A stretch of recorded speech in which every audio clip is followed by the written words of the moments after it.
Alors, d'après vous, c'était un bide à quel point ce discours de Bayrou? Vous l'avez vu à peu près un mois après sa nomination en tant que Premier ministre, François Bayrou est monté à la tribune de l'Assemblée nationale ce 14 janvier. Il a présenté les directions que devrait prendre son gouvernement, mais pour beaucoup, c'était flou, imprécis.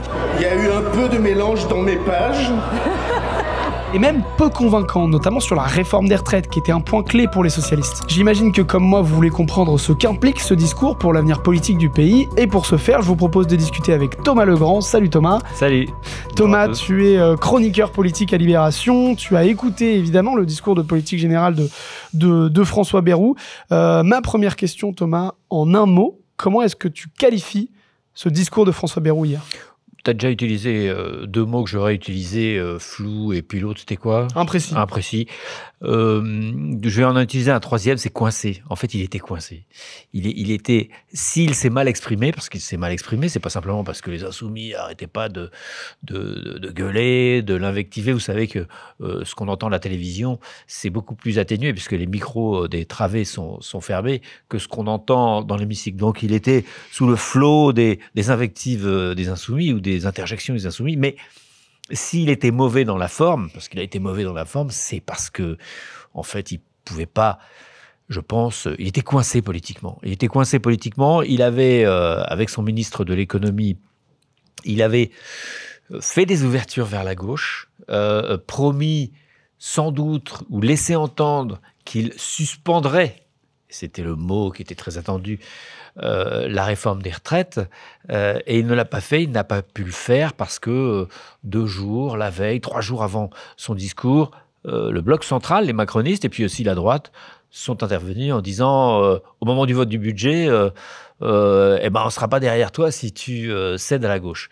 Et comme c'est la situation tripolaire de cette Assemblée le veut, il n'y a aucune majorité. Celui qui est le Premier ministre est toujours, et c'est le troisième est toujours dans une situation très instable, sur la crête, et dès qu'il penche d'un côté, il se fait menacer par l'autre côté. On a eu ce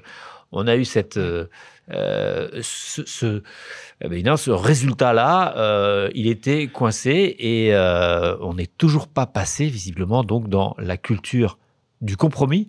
On est toujours dans la culture de l'affrontement, et il était coincé. Je vous fais une petite pause, merci beaucoup de regarder cette vidéo. Si jamais elle vous plaît, abonnez-vous à la chaîne YouTube de Libération. On publie des entretiens comme ça chaque semaine. Commentez, likez, dites-nous ce que vous en pensez, et surtout, je vous souhaite un bon visionnage. Qu'est-ce que tu retiens de ce discours? C'est quoi les grands points qui le marquent? Alors, il faut savoir que François Bayrou, depuis 50 ans, théorise le centre, l'idée du centre. Pas à la façon dont Emmanuel Macron l'a théorisé. Emmanuel Macron a théorisé l'idée qu'il fallait un grand centre, un mouvement, un parti très très large et central. Lui, de façon plus classique, François Bayrou considère que il l'a redit, il y a en France 5 ou 6 grands mouvements politiques. On n'est plus dans la droite et la gauche, c'est son avis. Il y a 5 ou 6 mouvements politiques qui peuvent se dire de droite ou de gauche, mais 5 ou 6 mouvements politiques qui vivent. Et pour que le pouvoir soit incarné, il faut qu'au moins 2 ou 3 de ces mouvements s'entendent, et plutôt autour des modérés. Donc il a voulu expliquer ça, et il a cité 2 personnes. Idéologiquement, c'est toujours intéressant de voir dans un discours de politique générale. Vous savez qu'un discours de politique générale, c'est un discours où le Premier ministre, qui est chef de la majorité, donne sa philosophie de la politique, sa philosophie de la gouvernance. Et on regarde qui il cite. Et il a cité 2 personnes, Marc Sangnier et Pierre Mendès France. Marc Sangnier, il n'est pas très connu, il est connu de ceux qui s'intéressent à la politique. C'est un philosophe, un homme politique qui incarnait avant et pendant et un tout petit peu après la guerre le catholicisme social, même le catholicisme de gauche. C'était un catholicisme républicain, démocratique et de gauche.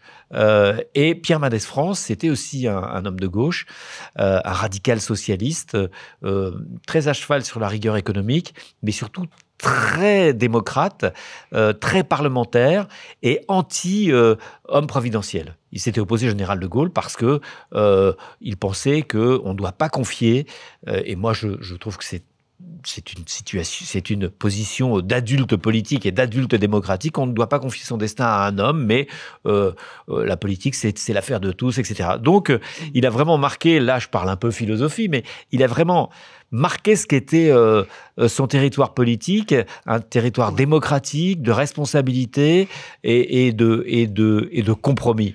Seulement, il n'a pas pu l'appliquer parce que ce qu'il a proposé, c'est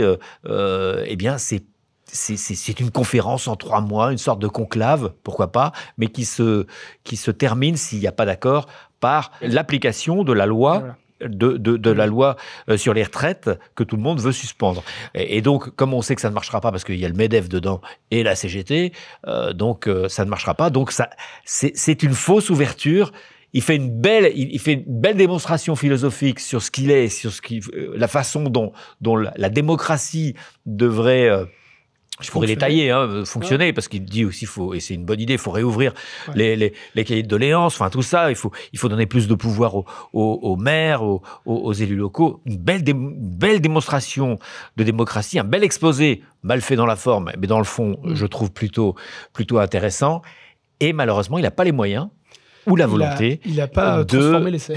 D'appliquer ce qu'il vient de dire. On va rentrer un petit peu dans ça parce qu'en fait, tu as fait un billet hier à la suite. Qui dit ça à peu près. Voilà, à la suite du discours de François Bayrou, et tu étais moi, j'ai ressenti de l'espoir dans ton billet. Non, parce que ça finissait. Alors, j'ai fait exprès de dire, j'ai cité tout ce qui était bien, etc. Et puis, hop, à la fin, maintenant, c'est un petit peu comme si il y a un chef cuisinier qui dirait, vraiment, moi, je veux les produits naturels, je veux pas de produits chimiques, je veux vraiment, je fais tout moi-même, etc. Et puis, quand on le voit faire la cuisine, paf, il prend que des trucs sous vide, etc. ou sous plastique. Il dit, attends, qu'est-ce que tu viens de nous dire et qu'est-ce que tu nous fais? François Bayrou, pour toi, est un mauvais chef cuisinier. Au fil de son discours, il a mis un petit peu en contradiction sa philosophie parlementaire, dans le compromis, dans la discussion avec... il n'avait pas les moyens de faire autre chose, en fait. Voilà, on est dans une situation institutionnelle et politique qui ne lui donne pas les moyens de sa politique, en tout cas de sa philosophie. C'est pour ça d'ailleurs qu'il propose, on pourra y revenir, la proportionnelle. Oui, bon, voilà. Parce que ça peut changer des choses, selon moi. Pour terminer dans ce point-là, et notamment, est-ce que c'était dans cette vision-là, dans ton billet, tu dis que cette philosophie parlementariste est à rebours d'une mode des chefs de parti, etc. C'est pas une mode, ça fait longtemps, c'est depuis le début de la Ve République. Finalement, on est dans une politique, on est dans une culture. Alors, j'aime pas le mot culture parce que je pense pas que ça soit notre culture, mais enfin, on est dans des logiques d'affrontement en permanence. Et je sais que quand je dénonce les logiques d'affrontement, ceux qui sont un peu dans la radicalité sont pas contents. Mais dénoncer des logiques d'affrontement, c'est pas dénoncer la radicalité. Moi, je pense qu'il faut certaines radicalités, mais des radicalités qui passent par des compromis, c'est-à-dire des solutions radicales pour lesquelles on trouve des compromis, on peut les appliquer. Parce que des solutions radicales sans compromis, on est obligé d'être autoritaire. Moi, ça m'intéresse pas tellement de devoir faire de la radicalité par l'autoritarisme. Et quand on promeut ça, généralement, eh bien finalement, il y a toujours ceux qui apparaissent comme très efficaces, qui sont les plus autoritaires, et vous voyez de quel côté ça tombe.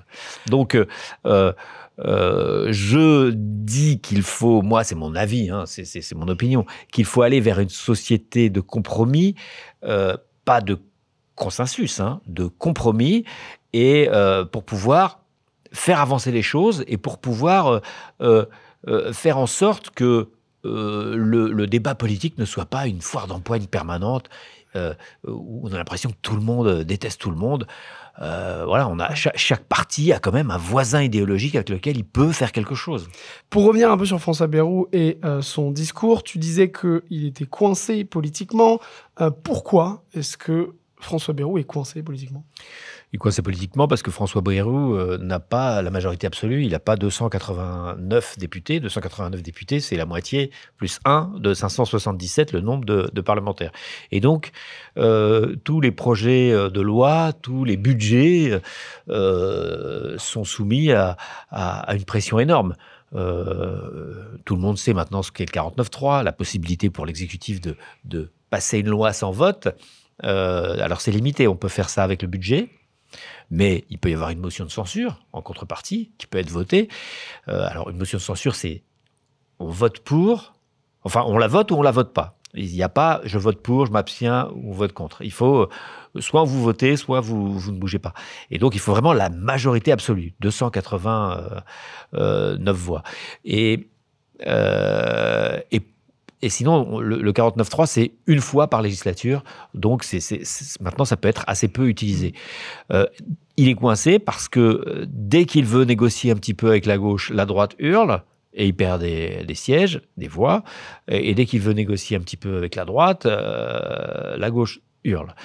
C'est assez compliqué. Alors Barnier, le précédent Premier ministre, s'était dit, pour tenir, je vais essayer non pas d'avoir l'approbation de l'extrême droite, mais au moins l'assurance qu'il ne me censure pas. Et puis vous vous souvenez de l'histoire des lignes rouges. À chaque fois que Barnier rejoignait la ligne rouge, le RN en rajoutait une ou éloignait encore la ligne rouge.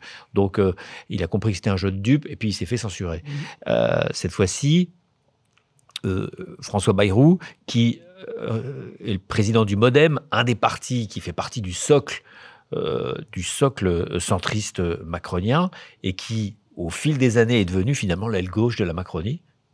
Eh bien, François Bayrou, une fois nommé, s'est dit, bon, mon prédécesseur s'est cassé les dents en essayant d'obtenir la bienveillance du Rassemblement national, non pas son approbation, mais au moins sa bienveillance pour qu'il ne me censure pas. Moi, je vais faire ça avec les autres, avec les socialistes notamment, qui sont, comme moi, de culture gouvernementale. Et il essaye, simplement, il n'y arrive pas parce que, non pas cette fois-ci du fait des socialistes, qui sont assez ouverts, mais du fait de la droite qui dit, si vous faites le moindre pas, notamment sur les retraites, vers les socialistes, nous, on n'est plus là. Qu'est-ce qu'il a essayé de faire pour les choper, les socialistes? Tu disais peut-être c'est la proportionnelle qui était un... Non, la proportionnelle, c'est pas pour choper les socialistes, c'est pour choper... D'abord, il y croit, lui, depuis toujours, il le défend depuis toujours. Ça chope aussi le RN, qui était pour la proportionnelle. Ça chope à peu près tout le monde, sauf la droite. Mais la droite s'y oppose. Enfin bon, non, ce qu'il a fait pour choper les socialistes, c'est les retraites. C'est-à-dire, il a promis, ou en tout cas son ministre de l'économie, a promis, ou a laissé entendre, c'est plus compliqué que ça, aux socialistes qu'ils pourraient suspendre la réforme des retraites. La réforme des retraites, elle est votée. Du moins, elle n'est pas votée, elle est adoptée par 49.3. Donc elle est là, elle s'applique. Mais elle n'a jamais été votée par le Parlement, puisque elle a été adoptée par 49.3. C'est tout à fait légal, mais ça pose quand même un problème un peu démocratique. Pas démocratique, mais en tout cas de légitimité de la loi, d'acceptabilité de la loi. Elle est contestée par l'ensemble des syndicats quasiment, par une très grande majorité de l'opinion publique. Et surtout, elle a été sanctionnée par le dernier vote aux législatives. C'est-à-dire que ceux qui ont proposé cette loi ont perdu beaucoup de sièges et sont maintenant minoritaires. Donc, on peut démocratiquement et légitimement considérer qu'au moins, si on ne l'abroge pas, on la suspend. Vous savez que seule une loi peut remplacer une loi, donc on la suspend en disant on va renégocier des trucs, on va voir ce qu'on fait. Et ça se fait avec les partis. Au lieu de ça, François Bayrou a dit... j'enferme tout le monde pendant 3 mois dans une forme de conclave. Ça, c'est une solution qui peut quelquefois en politique être pas mal. C'est-à-dire, bon, on n'arrive pas à sortir d'un truc, on met tout le monde dans une salle et vous sortirez quand vous aurez une solution. Bon, lui, il fait ça pendant 3 mois en disant, je vais mettre les syndicats entre eux et puis les syndicats et les organisations patronales et ils vont s'arranger là-dessus. Sauf qu'on sait très bien que le MEDEF n'acceptera jamais. Donc, on sait très bien que ça ira, ça ne marchera pas. Et qu'au bout des 3 mois, et c'est là que ça coince, Bayrou dit la loi s'applique. Les socialistes auraient voulu que, au bout des 3 mois, puisqu'on n'a pas trouvé d'accord, on refait une loi. On renégocie une loi à l'Assemblée, on refait une loi, une proposition ou un projet de loi. Proposition de loi, c'est quand ça vient du Parlement. Projet de loi, c'est quand ça vient de l'exécutif. on remet ça sur le tapis et on fait un travail parlementaire et on décide que la loi doit être votée. Non pas 49.3, mais votée. Et ça, Bayrou, il ne pouvait pas l'accepter. Et ça, Bayrou, lui, je pense qu'il aurait pu l'accepter, parce qu'il n'était pas, en plus, au moment du vote, au moment de la discussion de la loi des retraites, il n'était pas chaud, mais s'il avait accepté ça, eh bien, ces 3 derniers jours, la droite et les macronistes, sauf quelques macronistes, puisque la présidente de l'Assemblée nationale, Yael Braun-Pivet, elle, n'était pas sur cette ligne-là, mais certains macronistes, comme Gabriel Attal et la droite, ont dit « t'auras des problèmes pour le budget ». Parce que ce qui vient après, c'est le vote du budget. Il va falloir voter le budget, parce qu'on n'a toujours pas de budget. Et là, au budget, il faut qu'il ait une majorité. Pourquoi est-ce que le PS, il est aussi central dans ces questionnements autour de motion de censure, pas motion de censure? Pourquoi est-ce qu'en fait, Bayrou, il va chercher précisément le PS? Sans le PS, une motion de censure ne peut pas passer. C'est-à-dire que là, il va y avoir une motion de censure déposée par LFI. Le PS est en train de discuter. Ils sont divisés, ils ne savent pas quoi faire. Ils vont finir par la voter, selon moi. Ils vont la voter parce que ça n'a pas de conséquences, puisque le Rassemblement national ne votera pas cette motion de censure. Donc, cette motion de censure ne passera pas, normalement. Donc, elle n'a pas de conséquences. Elle ne va pas renverser le gouvernement. Et les socialistes ne veulent pas que le gouvernement soit renversé. Donc, ils peuvent... Qu'est-ce qu'ils veulent alors, ils veulent obtenir, disent-ils, des choses, des avancées sociales pour les Français. Évidemment, ils n'obtiendront jamais ce qu'il y a dans leur programme ou dans le programme du NFP, parce que le NFP n'a pas gagné les élections. Le NFP, dans son ensemble, est arrivé en tête, mais n'a pas gagné les élections. Et si, comme aurait dû le faire, selon moi, Emmanuel Macron, il avait nommé d'abord un Premier ministre NFP, Lucie Castet par exemple, ça aurait été dans la logique des choses, mais dans la logique des choses aussi, elle aurait été renversée 15 jours après, puisque l'opposition à Lucie Castet aurait été largement majoritaire et du même côté, donc assez cohérente, droite et extrême droite.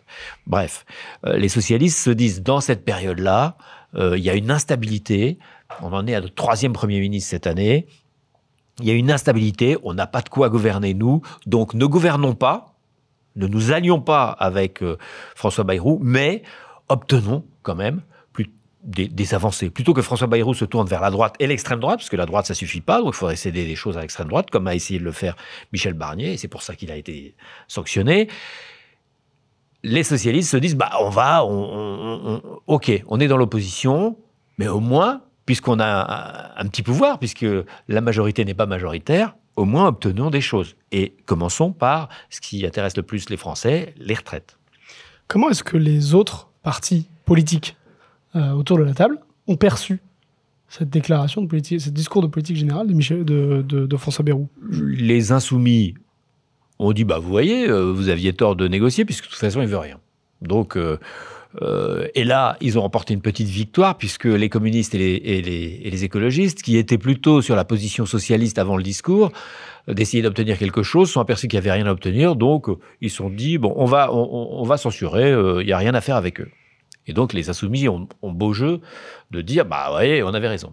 Et les socialistes, eux, sont un peu emmerdés, parce qu'ils se disent, Bayrou nous a pas suivis, Bayrou a eu peur de sa droite, et donc beaucoup disent on va le censurer, surtout que ça, comme je l'ai dit, ça n'a pas de conséquences politiques très graves, puisqu'il ne sera pas renversé, mais il faut bien marquer notre désaccord. Mais quand même, on va aller dans cette instance, dans ce conclave, et on va essayer d'obtenir des choses en plus, notamment pour le budget. Ils viennent d'obtenir, par exemple, je crois qu'il y a eu des informations ce matin, j'ai pas confirmé, mais peut-être qu'on pourra vérifier, que les 4000 postes qui devaient être supprimés dans l'éducation nationale ne le seront pas. Voilà, des choses comme ça, aussi sur la fiscalité, ils peuvent obtenir des petits trucs. Ils représentent une partie de la population, et ils font l'analyse selon laquelle une partie de la population de gauche a pris son parti du fait que, ils n'ont pas gagné les élections, ils ne gouverneront pas cette fois-ci, Mais tant qu'à faire, autant quand même avoir quelques petits avantages. Et puis surtout, les socialistes qui ont une culture de gouvernement font l'analyse selon laquelle la crise, l'instabilité politique coûte cher à la France. Vous savez que la France emprunte beaucoup. On a une grosse dette. Il y a des grands débats sur savoir si c'est grave ou pas. Voilà. Mais en tout cas, si on arrive à emprunter assez largement et pas trop cher, même si les taux augmentent en ce moment, sur les marchés, si les prêteurs ont confiance en la France et continuent à financer la France, c'est pour deux choses. La première chose, c'est parce qu'on a une administration efficace qui présente des comptes assez clairs. Bon, bah ça, c'est un peu cassé parce qu'il y a eu gourance, comme vous en êtes aperçu. Il y a eu un trou qui n'a pas été vu. Et donc, notre efficacité a été mise à mal. On sait lever l'impôt. On est un pays qui sait lever l'impôt et qui gère bien cet aspect des choses. Donc ça rassure. Mais la deuxième qualité qu'on nous reconnaît, c'est la stabilité politique ou la lisibilité politique. On est stable, nos gouvernements sont là pour longtemps, et quand on connaît la date des élections, elles sont généralement assez immuables, on sait à peu près qui peut gagner, qui peut perdre, et on arrive à lire ça. Et ça, c'est bien pour les investisseurs. Bah ça, on est en train de perdre ça. On a perdu une partie de ce deuxième avantage avec la dissolution qui a foutu le bordel. Et puis maintenant, si on remet à chaque fois, si on renverse des gouvernements en permanence, les investisseurs, les gens qui prêtent à la France, les gens qui se demandent s'ils vont investir, s'ils vont mettre une usine ici plutôt qu'en Belgique ou en Allemagne ou en Angleterre, ils vont se poser des questions. Donc les socialistes se disent, on va stabiliser le truc, on va travailler pendant ce temps-là à une alternance, mais on prend en compte cette espèce de fatigue politique qui, à mon avis, commence à gagner beaucoup de monde. On a une question dans le chat de Tiebreak. La stabilité au prix de 15 milliards de coupes sur les services publics et rien sur les retraites. Est-ce que la gauche va vraiment laisser faire ça ? Ben oui, c'est la question. Mais effectivement, la gauche est en train de se poser les questions. Elle débat. Les insoumis ne veulent pas laisser faire ça. Le problème, c'est que et les socialistes voudraient obtenir des choses, comme je viens de l'expliquer. Le problème, c'est que si on renverse ce gouvernement, si ce gouvernement est renversé, le prochain sera lequel ? Alors, les gens de gauche espèrent que ça soit un gouvernement de gauche. Imaginons que ça soit Lucie Castet. Mais Lucie Castet, ce qu'elle va proposer, n'obtiendra jamais la majorité à l'Assemblée. Donc, comment elle va faire ? Elle va faire des 49-3. Ce que nous, à Libération, on dénonce tout le temps parce qu'on aime bien la démocratie et qu'on trouve que cet outil qui est démocratique, puisqu'il est dans la Constitution, est un peu trop surutilisé. Là, on va dire, tiens, Lucie Castet, c'est normal, elle fait les 49-3 tout le temps. Et puis, d'abord, elle n'a pas le droit d'en faire plus d'un par an, sauf sur le budget. Mais 49-3, ça veut dire motion de censure. Et première motion de censure, elle a la majorité contre elle. Donc, un gouvernement Lucie Castet que certainement beaucoup de nos internautes souhaitent durerait 15 jours. Encore une fois, je dis qu'on aurait dû essayer. Sinon, possibilité peut-être Bernard Cazeneuve. Mais Bernard Cazeneuve, il va faire à peu près comme François Bayrou. Ouais. Peut-être un peu plus à gauche, mais du coup, il perdra encore un peu plus à droite. Et ça sera la même chose. Ça ne tiendra pas. En fait, depuis le début, ce qu'il aurait fallu faire, et c'est là que on n'y arrive pas parce qu'on n'est pas dans la culture du compromis, on est dans la culture de l'affrontement. Depuis le début, il aurait fallu constater collectivement qu'on n'a pas la majorité, prendre le groupe le plus important, le NFP, et que le NFP dise, écoutez, nous on a la majorité très relative, on n'a pas la majorité absolue, donc on propose aux autres, non pas comme l'ont proposé le NFP au début, d'être Premier ministre et puis de négocier sur chaque texte, ça c'est le droit d'amendement, on ne va pas réinventer le droit d'amendement, on propose aux autres de mettre le programme du NFP sur la table et de l'amender pour faire un gouvernement avec des centristes, donc une grosse partie de la gauche, des centristes, peut-être une petite partie du centre-droit, mais un gros morceau comme ça, plus stable, mais ça suppose au moment où on gagne des élections, de considérer que c'est pas parce qu'on a gagné des élections, surtout qu'on les a pas gagnées d'ailleurs, qu'on doit appliquer tout son programme, rien que son programme, mais qu'on doit négocier. C'est pour ça, on pourra y revenir, que François Bayrou, la gauche et beaucoup de gens proposent la proportionnelle. Je vous expliquerai pourquoi la proportionnelle peut changer les choses. C'est une question qu'on nous a posée au tout début. Plume 75, pourquoi Bayrou ne propose-t-il pas un changement de scrutin, donc la proportionnelle? Il l'a évoqué lors de son discours de politique générale, la proportionnelle, suivie d'une dissolution qui permettrait aux socialistes de ne pas dépendre d'une alliance à gauche, mais aussi aux modernes de moins dépendre de ses alliés centristes. La proportionnelle, c'est la solution miracle pour ce problème politique qu'on a en ce moment? Je ne sais pas si c'est la solution miracle. Et c'est compliqué à installer parce qu'il y a plein de formes de proportionnel, proportionnel intégral, avec des seuils. Enfin bon, c'est assez compliqué. Mais l'idée générale de la proportionnelle, dans un système multipolaire où il y a donc plusieurs grandes familles politiques, l'idée générale, c'est que personne ne gagne seul. Et avec le système majoritaire en France, et du bon temps où il y avait la gauche et la droite, donc on était non pas bipartiste, mais bipolaire, eh bien, celui qui était en tête gagnait, c'était normal, et puis après c'était l'autre, c'était l'alternance, voilà, ça marchait bien. Mais une fois qu'il y a 3 groupes, 3 blocs, c'est très très rare qu'il y en ait un qui est 50%. Donc, si on est toujours dans cette logique de « je veux gagner les élections et j'applique tout », c'est coincé. En fait, prenons un endroit où il y a la proportionnelle, une proportionnelle assez intégrale, l'Allemagne. L'Allemagne, un électeur, prenons un électeur social-démocrate du SPD. Quand il va voter, il sait il espère que les sociodémocrates seront en tête. Il n'imagine pas une seconde que les sociodémocrates aient 50%. Et d'ailleurs, dans sa tête d'Allemand, qui a vécu des régimes autoritaires les plus monstrueux, il ne veut pas qu'un seul parti gouverne. Donc, ce qu'il espère, c'est que le SPD soit en tête. Et si le SPD est en tête, il n'imagine pas une seconde que tout le programme qu'il a devant les yeux et pour lequel il vote va être appliqué. Il veut que ce programme soit en tête pour qu'il soit la base de la négociation.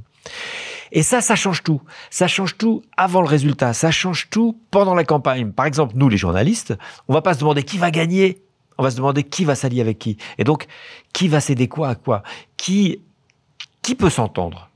Et ça change beaucoup de choses. Quand l'électeur ne se dit pas « je veux que tout soit appliqué », quand le commentateur ne se dit pas qui va gagner et qui va perdre, et quand le candidat ou la liste, le parti, n'espère pas tout appliquer, ça change la mentalité. Ça nous met dans une culture de compromis. Chaque parti va se demander ce qui devra améliorer ou changer pour convaincre son voisin idéologique. Et s'il ne le fait pas, eh bien, c'est de l'autre côté que ça se passera et lui, il sera en dehors de pouvoir. Du coup, il dira pas des horreurs sur son voisin idéologique. Il va essayer, non pas de voir ce qui le distingue de lui pour se faire élire, en disant, regardez, votez pour moi parce que ces solutions sont mauvaises. Il va dire, votez pour moi parce que moi, je peux intégrer une partie de ces solutions. Et les miennes sont comme les miennes sont meilleures, mettez-les en tête et on va intégrer un peu une partie des solutions de nos voisins. Et ça déshystérise tout. Et ça n'empêche pas la radicalité. Regardez les Allemands. On pense qu'on veut du nucléaire. Ils ont abandonné le nucléaire. C'est une solution radicale. Ils ont abandonné le nucléaire. Eh ben, c'est par un compromis. Après, on peut regretter ou pas. Ils ont décidé qu'il ne devait pas y avoir de déficit, qu'il fallait vraiment serrer les boulons. On peut décider que c'est bien ou pas bien. En tout cas, on peut pas dire que c'est pas une solution radicale, c'est une solution radicale. Donc, les Allemands, quand ils décident quelque chose, ça se fait plus radicalement que nous, ça se fait avec plus d'efficacité que nous, et ça se fait grâce au compromis. On peut considérer que quand une décision est prise par le compromis, elle est mieux acceptée, et donc elle est mieux appliquée. Nous, on a des décisions très fortes dans les programmes, et on les applique jamais. On les applique jamais, et donc on déçoit tout le temps. Et donc, à chaque présidentielle, on n'a pas quelqu'un qui vient nous dire « ma solution est mieux que la solution du voisin », il vient nous dire « je suis la solution ». Regardez, Sarkozy, il a dit c'est mon énergie, c'est mon énergie. Ouais. Hollande, il a dit c'est ma normalité. voyez, donc à chaque fois, c'est personnaliste. Alors, avec la proportionnelle, on sort du personnalisme et on essaye de convaincre ses voisins idéologiques. Je comprends bien tout ça en termes de philosophie politique, sauf que là, aujourd'hui, en quoi ça peut être une solution concrète pour Bayrou? Enfin, non, mais c'est là aujourd'hui. Qu'on sorte du blocage politique par la proportionnelle. Si il y avait la proportionnelle aujourd'hui, pour les prochaines législatives, effectivement, il faudrait des législatives en septembre, et puis elles seraient. Elle se ferait selon ces règles-là. Je pense pas que d'ici septembre, on puisse instaurer la proportionnelle. C'est très compliqué parce que est-ce que c'est régional, départemental, national, à quel seuil? Enfin, c'est très compliqué. Donc, c'est pas une loi institutionnelle d'ailleurs. Hein, c'est une loi simple. Il n'y a pas besoin de changer la Constitution. Mais là, aujourd'hui, on est dans une situation donc tripartite bloquée. S'il y avait eu la proportionnelle la dernière fois, on serait à peu près dans la même situation de tripartite, mais pas bloqué. Parce que personne n'y aurait été en se disant « je vais tout avoir ». Et croyez-moi, j'ai 30 ans de... J'ai pas 30 ans, mais disons, parce que j'ai pas fait ça toute ma vie, mais de commentaires politiques, la course de petits chevaux, qui va gagner, etc., c'est notre pain quotidien et en fait, c'est complètement abêtissant. Ouais. Pitcher 42 commente: la France ne sait pas faire de compromis, ils sont des têtes de mule, aucun parti ne peut créer des compromis et la proportionnelle n'est pas réalisable en France. Est-ce qu'on est trop des têtes de mule en France pour une proportionnelle? Alors écoutez, ça c'est très intéressant comme question parce que c'est la question, est-ce que on est vraiment des têtes de mule? Est-ce qu'on est fait pour l'affrontement? Est-ce qu'on aime le crash et le clash plutôt? On aime le clash et on va aller au crash à cause de ça peut-être. Mais en tout cas, moi je ne crois pas qu'on ne soit pas fait pour le compromis. Sous la 4e République, sous la 3e République, on a fait des compromis tout le temps. Pendant la guerre, le CNR, le Conseil national de la résistance, c'était une machine à compromis qui a gagné la guerre, qui a sauvé l'honneur de la France. Dans la vie de tous les jours, dans les entreprises, vous savez que la CGT, elle signe à peu plus de 80% des accords parce qu'elle négocie avec les patrons. On fait des compromis dans les régions, dans les villes. La plupart des villes ont des majorités qui ressemblent pas du tout au débat national. Vous savez qu'il n'y a pas une ville, il y a très très peu de villes Front National. Il y a très très peu de villes, il y a quasiment pas de villes insoumis. Je parle des maires, hein, et pas de villes macronistes. Il y a des villes socialistes, des villes écolos et des villes LR.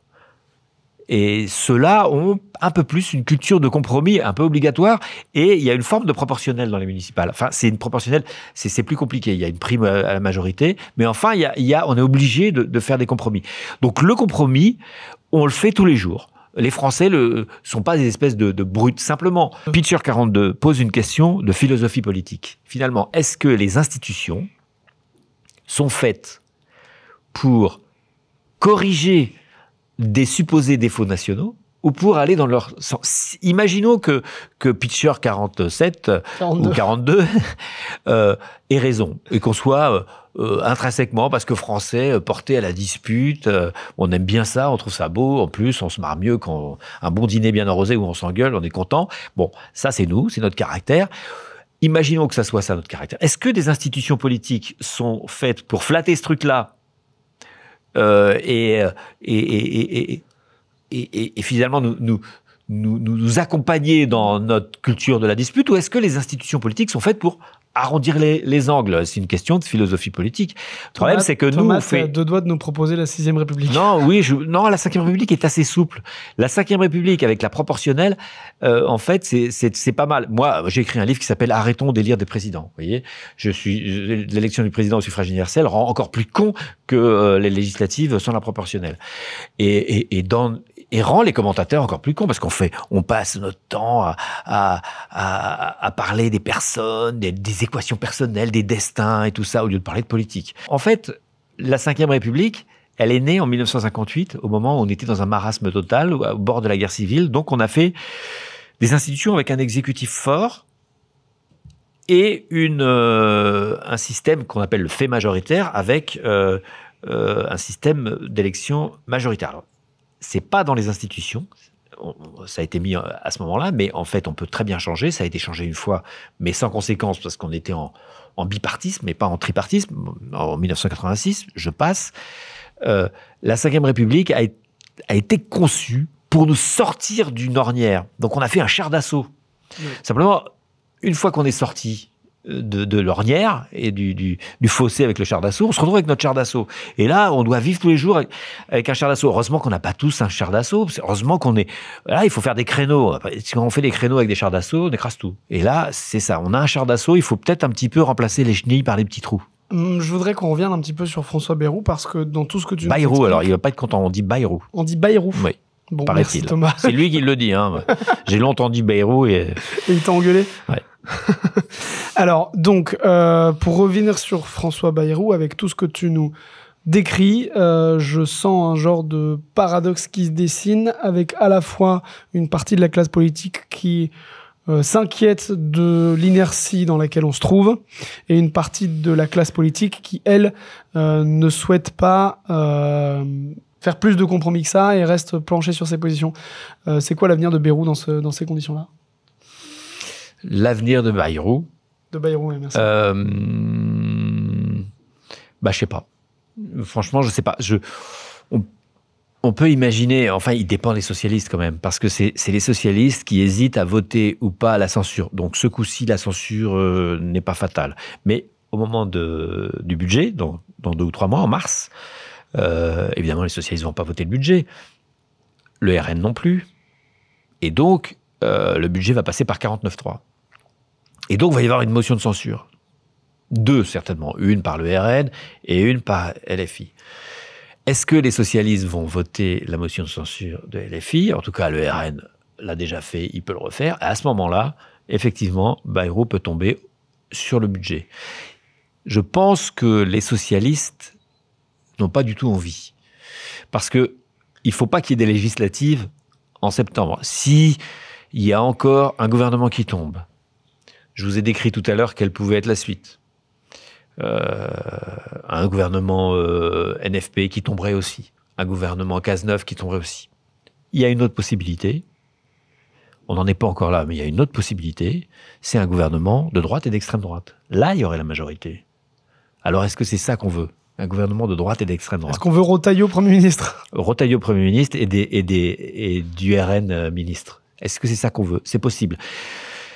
Mais surtout, je ne pense pas que Macron soit disposé à finir son mandat alors qu'il a été élu 2 fois contre l'extrême droite, avec l'extrême droite à Matignon.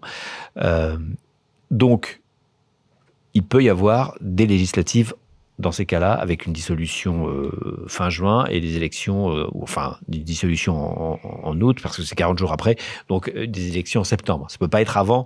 Normalement, ça pourrait être à partir de juin, mais on ne va pas faire des élections au milieu de l'été. Donc, ça serait... S'il devait y avoir les prochaines législatives ne peuvent pas être avant septembre.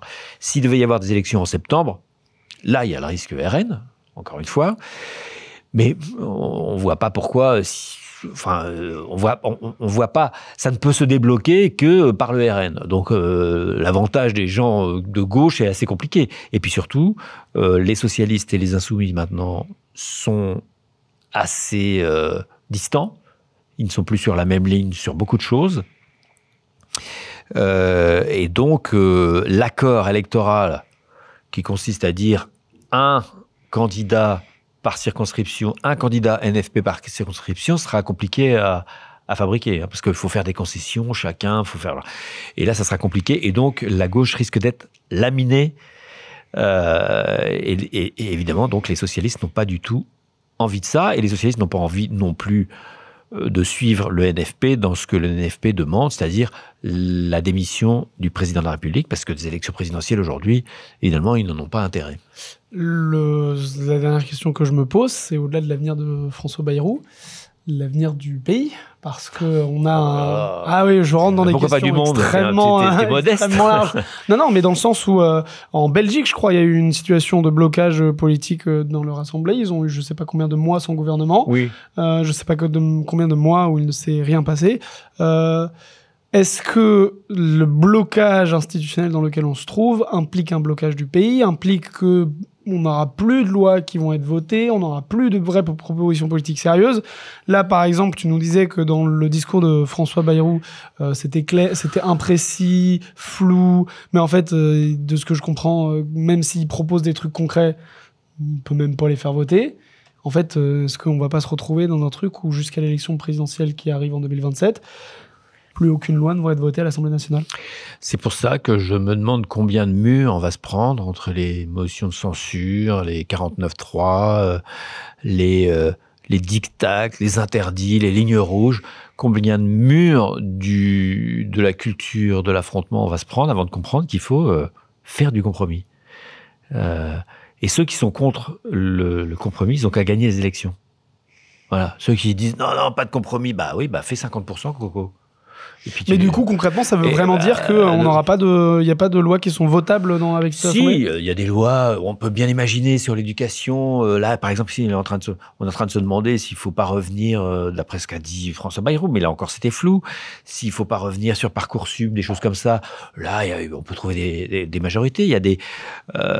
Il y a même sur la sécurité ou des lois un peu sécuritaires que la gauche ne voterait pas, mais qu'une partie de l'extrême droite et la droite pourraient voter. Il y a dans tous les domaines, on peut trouver des majorités, mais c'est très compliqué parce qu'il n'y a pas de socle majoritaire suffisant.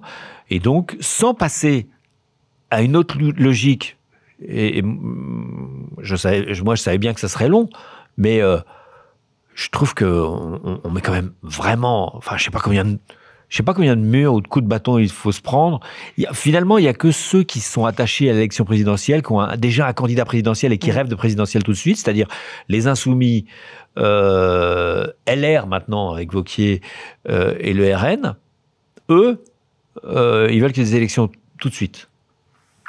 Ou prochainement. LR ne veut pas parce qu'il est trop faible, mais enfin, le RN et les insoumis, oui. Et les autres essayent essayent tant bien que mal de passer à une culture un peu plus du compromis, surtout les socialistes, mais ils sont un peu seuls.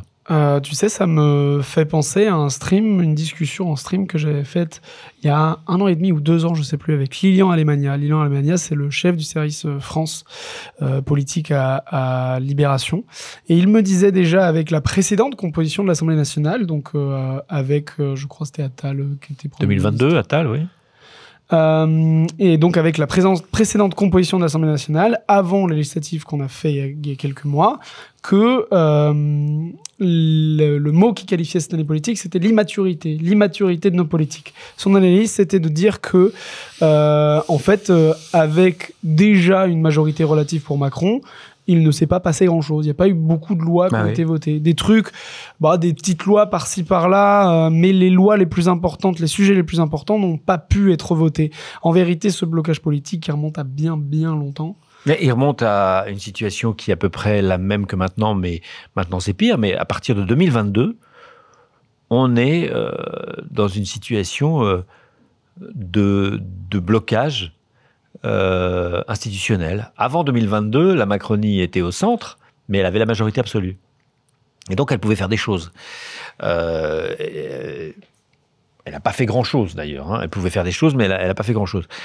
La situation depuis 2022 aggravée 2024, grosse erreur d'Emmanuel Macron, on ne le répétera jamais assez, la dissolution, nous met dans une situation simple, très complexe, simple et complexe à la fois. C'est-à-dire, elle est complexe, c'est un blocage. Là où je dis que c'est simple, c'est qu'il faut simplement changer de mentalité. Et je deviens monomaniaque de la culture du compromis, mais franchement, je ne vois pas comment faire.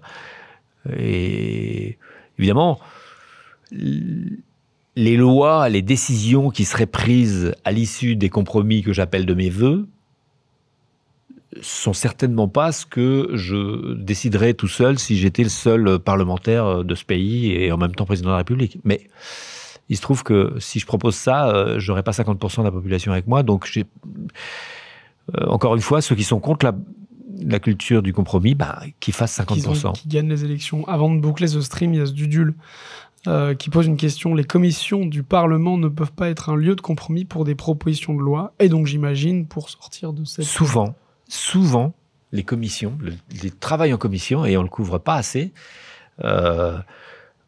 sont intéressantes parce que les gens se parlent longtemps, ce sont des parlementaires un peu spécialisés dans le domaine qu'ils traitent, ils peuvent changer d'avis, ils peuvent, etc. Et ils arrivent avec des solutions, mais quand ils le proposent à l'ensemble, eh bien la logique partisane, guidée par la présidentielle qui pourrit tout, vient annihiler ça. Et quand vous parlez à des parlementaires, souvent il y en a qui sont vraiment énervés après un travail de commission.